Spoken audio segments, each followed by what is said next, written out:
Welcome to the House of Hypertrophy. How should you train to maximize calf hypertrophy? The calves are often said to be one of the hardest muscles to grow, but as we saw in the last video, there's evidence that the calves can respond robustly to training, with multiple examples of the calves growing at a similar rate to other muscles. So the calves are certainly worthwhile training, and using the scientific literature, we'll be uncovering training strategies to help you get the most out of calf training. Let's dive in.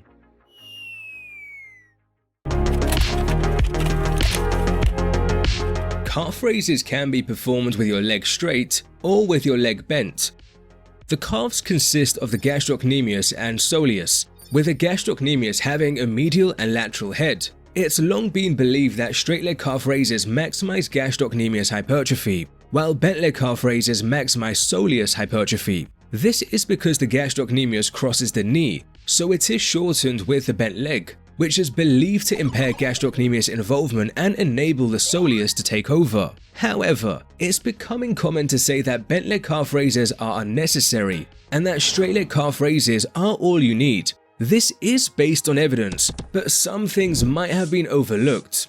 The first ever study to examine growth between straight and bent leg calf raises was done in 2023. In a group of untrained individuals who trained one leg with the straight leg variation and their other leg with a bent leg variation. Using these variables, both lateral and medial gastrocnemius growth was substantially greater with the straight leg, but soleus growth was fairly similar. This seems like a slam dunk for the straight leg, but we had a second study in trained individuals. They trained one leg with straight leg calf raises and the other leg with bent leg calf raises. Using these variables, medial gastrocnemius growth was clearly greater for the straight leg, while the statistical analysis indicated equivocal results for the lateral gastrocnemius and soleus. However, lateral gastrocnemius growth favored the straight leg variation, while soleus growth slightly favored the bent leg, although some may interpret this as similar gains. I've discussed these two studies in the past, and I've generally suggested, aligned with what some others have said, that straight leg calf raises might be all you really need.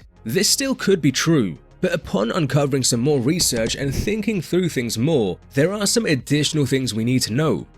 Science is a cumulative process relying on multiple studies to draw strong conclusions. We're just dealing with two papers, and in both papers, we see the soleus growing ever so slightly more with the bent leg variation. Of course, this could be down to measurement error or other sources of error, but I actually came across an unofficially published paper presented at a conference in Brazil on 52 untrained women. One group trained straight leg calf raises while the other trained bent leg calf raises with these variables. Aligned with the other data, lateral and medial gastrocnemius growth was greater from the straight leg, but unlike the other two papers, soleus growth was clearly and meaningfully better with the bent leg. Furthermore, though this isn't unanimous in the literature and there are nuances with muscle activity papers, a few papers find greater soleus activity from bent leg calf raises. Finally, we have this paper which measured muscle swelling immediately after straight and bent leg calf raises on 17 detrained women. Think of this as the pump. Lateral and medial gastrocnemius swelling was greater after the straight leg, while soleus swelling was notably greater after the bent leg. Now, the pump does not appear to be a strong driver of hypertrophy, but I think there are scenarios, and this could be one of them, where the pump indirectly reflects the tension experienced by a muscle. Considering all this, I think it's a real possibility that bent leg calf raises elicit greater soleus hypertrophy, but we just require more research to see if this is true or not. So what should you do? Don't forget the bigger picture. Straight leg calf raises are clearly needed. Due to the uncertainty surrounding the soleus, I think it is perfectly fine if you make the choice to train entirely with straight leg calf raises. After all, they will still contribute to soleus growth. Note that all these straight leg variations are fundamentally the same thing, so select whichever you prefer or train with any combination of them if you like. But depending on how you feel and your thoughts on the evidence I've laid out, I think it is fine if you decide to include some bent leg calf raises in your program. Before moving on to how foot position could influence calf hypertrophy, I'd like to share a finer detail. The first study we saw on untrained individuals found both the medial and lateral gastrocnemius grew substantially better with the straight leg. The second paper in trained individuals likewise found the medial gastrocnemius grew quite a bit more with a straight leg, but the lateral gastrocnemius, though still growing better with a straight leg, still saw decent gains from the bent leg. Interestingly, a range of papers imply that the contribution of the medial gastrocnemius is more impaired than the lateral gastrocnemius with a bent leg. Moreover, in both the unpublished and muscle swelling papers, the medial gastrocnemius saw minimal stimulation from the bent leg, whereas the lateral gastrocnemius still saw some stimulus. Thus, the majority of the available evidence suggests although straight leg calf raises maximize both medial and lateral gastrocnemius head hypertrophy, bent leg calf raises may still respectably grow the lateral gastrocnemius. This information doesn't have a ton of practical use, but at the House of Hypertrophy we like to maximize our knowledge and understanding of training, so I thought it'd be worth sharing this finer detail.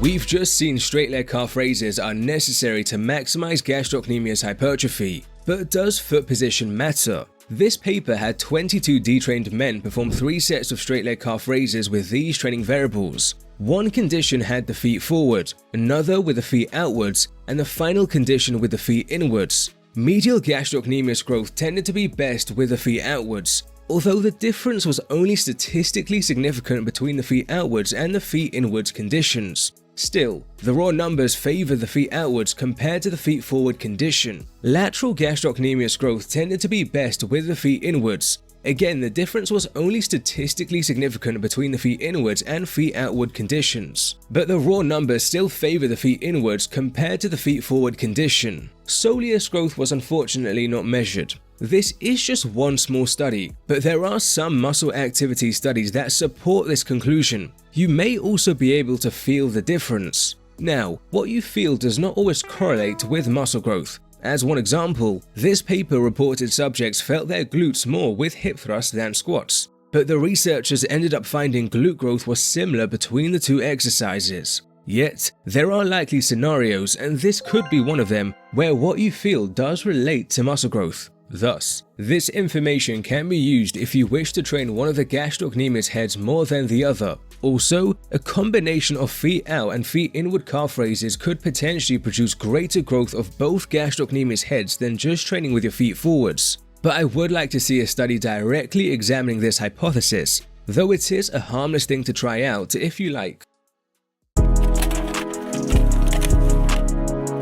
So we've dissected the effects of knee and foot position, but how much you move the ankle could also matter. This paper had previously untrained women train straight leg calf raises for 3 sets 3 times per week for 8 weeks. One group trained with a full range of motion, a second group trained only the half of the range of motion where the calves are at a longer length. A third group trained the other half of the range of motion where the calves are at a shorter length. All groups trained to failure in the 15 to 20 rep range. Soleus growth was unfortunately not measured, but both medial and lateral gastrocnemius growth tended to be best for the lengthened partials, followed by the full range of motion, and then the shortened partials. Could this apply to trained individuals? Some might say it won't, since there was a paper last year finding the biceps and triceps grew similarly between a full range of motion and lengthened partial.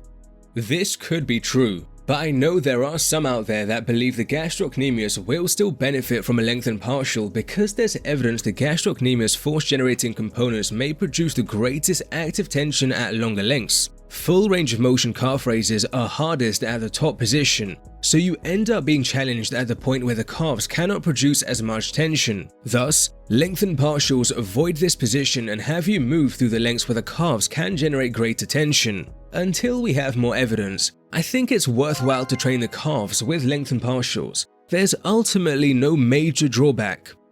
Another option on the table are lengthened supersets. Training to failure with a full range of motion on calf raises would mean you fail at the top. Lengthened supersets involve continuing beyond this point by squeezing out further partial repetitions that result in you challenging the muscle more at longer lengths. How effective is this? This paper had untrained men train standing calf raises on a Smith machine. With one leg, subjects trained to failure with a full range of motion, stopping when they failed at the top position. With their other leg, subjects also trained to failure with a full range of motion. but they continued beyond this point by performing as many partial reps as possible, aiming to fail around the most lengthened position. The researchers just examined medial gastrocnemius growth, which was greater with the lengthened supersets. If we go back to the previous study, it found medial gastrocnemius growth was 126.9% greater for the lengthened partials versus the full range of motion. While in this study, the lengthened supersets produced 43.3% greater medial gastrocnemius growth. Thus, perhaps lengthened partials are more effective than lengthened supersets. That said, I am aware that a study comparing lengthened partials to lengthened supersets on trained individuals will be coming out soon. We will be updating you with its findings at the House of Hypertrophy. If you're feeling experimental and willing to endure some pain, both lengthened partials and lengthened supersets can be used in the same set. What I mean is you train with the lengthened partial, but you simply keep going, squeezing out even smaller partials until you can barely move out the bottom position. Slow twitch fibers grow better from higher reps, while fast twitch fibers grow better from lower reps. At least, that's what's been proposed. The soleus is well established as a muscle with predominantly slow twitch fibers, while the gastrocnemius tends to contain a more even split of slow and fast twitch fibers. Interestingly, there's this 2010 paper that found in older women performing 100 reps of standing calf raises, the soleus grew more than the gastrocnemius. There are some key considerations, such as how subjects were not training close to failure, there was no other training with a different number of reps, and others may be interested in reps not as high as 100. Fortunately, we have another paper. Previously untrained men trained standing and seated calf raises with these variables. One leg was randomly assigned to train with 20 to 30 reps to failure on every set, while the other leg trained to failure in the 6 to 10 rep range. All three of the calf muscles grew similarly between the higher and lower reps, opposing the idea the soleus grows better with higher reps. These results align with the broader literature, in that it's further evidence that provided you're training to or close to failure, reps between 6 to 35 produce similar overall muscle hypertrophy. It also aligns with other evidence indicating that lower and higher reps produce comparable slow and fast twitch fiber hypertrophy.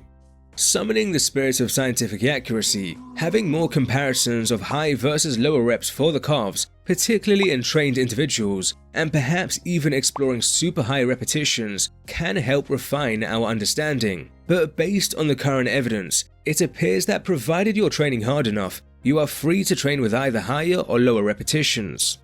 Moving on to training volume, anecdotally, the calves seem to be able to handle higher training volumes compared to other muscle groups. Indeed, there is evidence from this paper that after a full body session, the calves tended to experience lower fatigue and soreness relative to many other muscle groups. Although, I've talked about the repeated bout effect previously at the House of Hypertrophy, and how this can go some way to reducing fatigue differences between muscles. Still, it's possible that the calves are ultimately one of the muscles that can handle more training. But does that actually grow more from more training? We have one paper examining this, and yes, this is the same research group we've seen multiple times throughout this video. They seem to have a lot of papers on the calves. It had 61 previously untrained women train the straight leg calf raise 3 times per week for 6 weeks. One group trained with 2 sets per session, totaling 6 weekly sets. A second group trained with 3 sets per session, totaling 9 weekly sets. And the third group trained with 4 sets per session, totaling 12 weekly sets.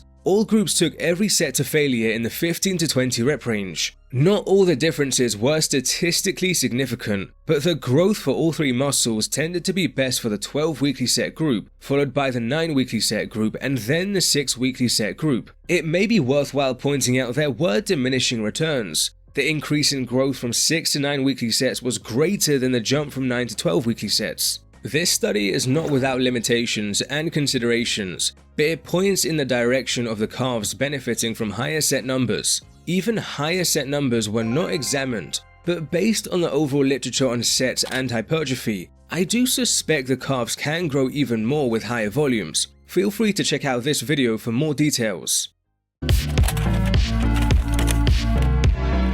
Previous research in humans found that low intensity and short duration static stretching generally does not produce increases in muscle size. However, in 2022 this paper was published, exploring the effects of having individuals holding an intense calf stretch for 1 hour a day for 6 weeks. The result? The lateral gastrocnemius increased in size by an impressive 15%. The same research group conducted another study to assess how this could compare to normal calf training. One group trained straight leg calf raises for 5 sets 3 times per week, while another group stretched their calves for 1 hour every single day. After 6 weeks, both groups grew the medial and lateral gastrocnemius, with no statistically significant differences in gains, though the numbers favor the lifting group for the lateral gastrocnemius. This is highly interesting, although probably not practical as most of you have no intention of spending an hour every day intensely stretching the calves. Although I will mention in our last video, we detailed a case study on a competitive natural bodybuilder with 18 years of experience who combined 4 sets of straight leg calf raises 5 times per week with 1 hour of intense calf stretching 6 days per week.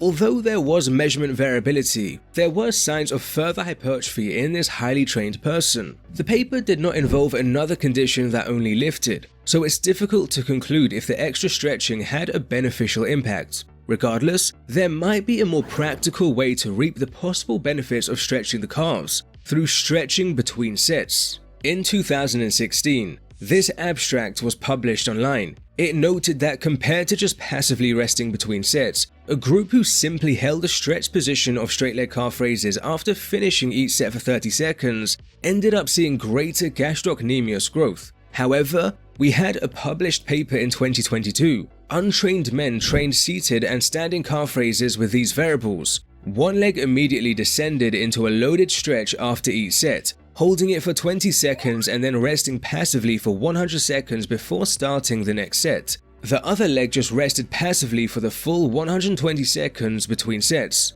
Medial gastrocnemius growth was similar between both conditions, while lateral gastrocnemius growth slightly favored the stretching between sets, although some may interpret this as no difference, while soleus growth more convincingly favored stretching between sets. Thus, stretching between sets had some benefits. We know science necessitates a large body of evidence to derive strong conclusions, so I'm not prepared to conclude stretching the calves between sets is absolutely superior. Plus, there is some other research on other muscle groups that does not find a benefit to stretching between sets. Yet, since this does not take any more time, it's something convenient that you could try out, and no study to date has found stretching between sets to impair hypertrophy. We know that the calves carry out plantar flexion, compound exercises that highly train the quads, including squats and leg presses, involve plantar flexion. Your heels aren't raised off the ground, but remember that plantar flexion is where your foot moves away from your shin, which happens during the lifting portion of all these exercises. So the calves are involved in these exercises, but how much? I came across a paper reporting that using EMG, the soleus was more active than the gastrocnemius at deeper squat positions. This paper also used EMG and reported during the leg press, medial gastrocnemius activity was much lower than soleus activity, although lateral gastrocnemius activity wasn't as bad. Again, EMG studies come with potential problems and nuances, but I think this is one scenario where EMG data does correlate with muscle growth, since the notion that the soleus is trained better during these exercises than the gastrocnemius makes sense. Recall we've seen evidence that the gastrocnemius stimulus is lower with our knees bent. Also, the gastrocnemius is involved in knee flexion during the lifting part of these exercises. Although plantar flexion occurs, knee extension also happens, which is the opposite of knee flexion. So if the gastrocnemius is strongly contracted, it would partially fight against us lifting the load, so it makes sense that it would not be highly activated. This idea extends to other muscles. For example, we have multiple studies that find the rectus femoris minimally grows from squats. Although the rectus femoris is involved in the extension, it is also involved in hip flexion, which is the opposite of the hip extension which is needed during the lifting phase of a squat. So it makes sense it would not be highly activated. We've described this concept more in a previous video, feel free to check that out. So the gastrocnemius will not experience meaningful hypertrophy from these exercises, but does the soleus meaningfully grow from them? There's no study directly measuring soleus growth, But considering the demands on the ankle joint are far less than the demands on the knee and hip joints, and that we have some data finding that soleus activity is far below its maximum potential during squats and leg presses, I suspect although you may see some soleus growth from these movements, it will be far less than what you can achieve with calf raises. For the sake of thoroughness, I should mention that this paper found after 6 weeks of Smith machine squatting, the overall calves hardly grew. The reason I did not lead with this paper is that it also involved calf raises, so the fact they didn't find growth is odd. Although from what's described, it seems most sets were far from failure, and the calf raises were essentially a shortened partial, so these two things could easily explain the lack of growth. Funny enough, the researchers had another group who performed the squats and calf raises with whole body vibration applied. This group did see some calf growth.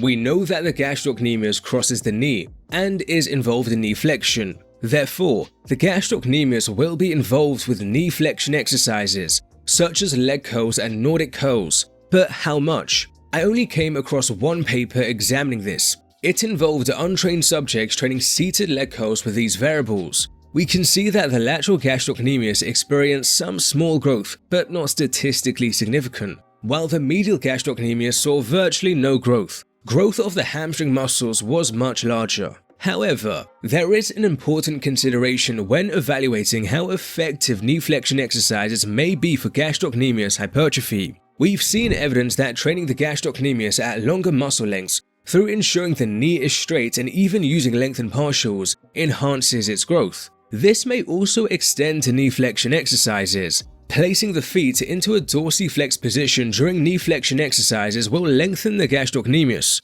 We also have evidence that the gastrocnemius force output towards knee flexion is greatest when the ankle is dorsiflexed. Yet, there are some EMG papers finding similar gastrocnemius activity between dorsiflexed and plantar flexed knee flexion movements. But I think this is one scenario where EMG may not predict hypertrophy, as we have other examples of EMG failing to correlate to hypertrophy when we're comparing exercises that differ in the muscle length strained. In the paper just mentioned, ankle joint position in the leg curls was not mentioned, but I suspect it's likely most subjects were not dorsiflexed during the leg curls. If they did, perhaps better gastrocnemius growth would have been observed. Some of you may be wondering though, does maintaining the ankle in a dorsiflexed position throughout knee flexion movements compromise hamstrings hypertrophy? I'm aware of one paper that just measured biceps femoris long head hypertrophy, and it found it grew similarly between leg curls with the feet dorsiflexed and plantar flexed. Thus,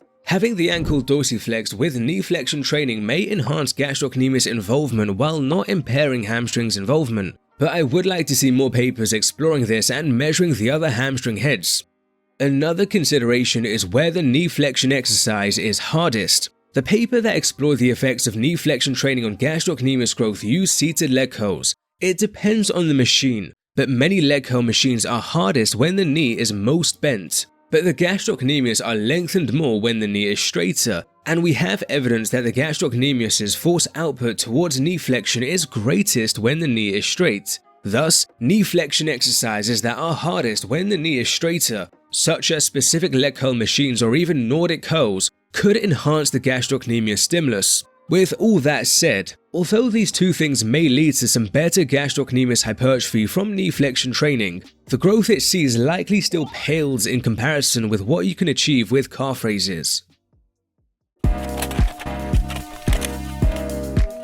Straight leg calf raises maximize gastrocnemius hypertrophy. Straight leg calf raises can still grow the soleus well, although it's currently unclear if they sufficiently maximize soleus hypertrophy. Some evidence indicates they may not. Evaluate your preferences and opinions on the evidence presented at this time point to determine if you want to include bent leg calf raises in your program. With straight leg calf raises, pointing your feet outwards increases the stimulus to the medial gastrocnemius, while pointing the feet inwards increases the stimulus to the lateral gastrocnemius. Training just the bottom half of straight leg calf raises has been found to cause significantly greater gastrocnemius hypertrophy than training with a full range of motion or a shortened partial. Based on the available evidence, it seems that provided you're training hard enough, reps between 6 to 35 produce similar gastrocnemius and soleus growth. In the one study that has explored this, the calves grew more from higher set numbers. A 2016 unpublished paper and a published paper from 2022 found that holding the calves in a stretched position between sets resulted in greater calf growth, most notably of the soleus in the 2022 paper. Compound exercises that highly train the quads likely train the soleus to some degree, while knee flexion exercises like leg curls and Nordic curls train the gastrocnemius to some degree. Yet, both the soleus and gastrocnemius likely grow far better with calf raises. It can be tricky and very challenging to construct your own muscle building program, but the Alpha Progression app, which is essentially your personal clever muscle building assistant in the palm of your hand, can easily help you. With hundreds of thousands of downloads, thousands of reviews speak to its unmatched quality. Other apps truly generate garbage programs, but this app intelligently gets you closer to your dream physique through generating an evidence-based program 100% customizable to your needs. Simply let it know all about you, your experience level, the equipment you have, how often and how long you can train for, and if you want to focus or neglect certain muscles. This can all take less than a minute, and you can still make further edits if you like. The app has extra impressive features. During workouts, the app's algorithm carefully suggests how you may progressive overload to help push you to the next level. Aesthetic graphs automatically display your long-term progress, and there is a huge exercise database of all the best muscle building exercises.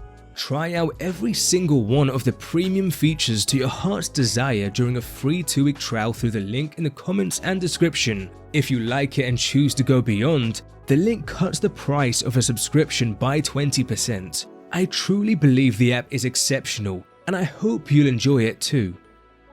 Thank you for making it to the end. Feel free to check out another one of the videos at the House of Hypertrophy.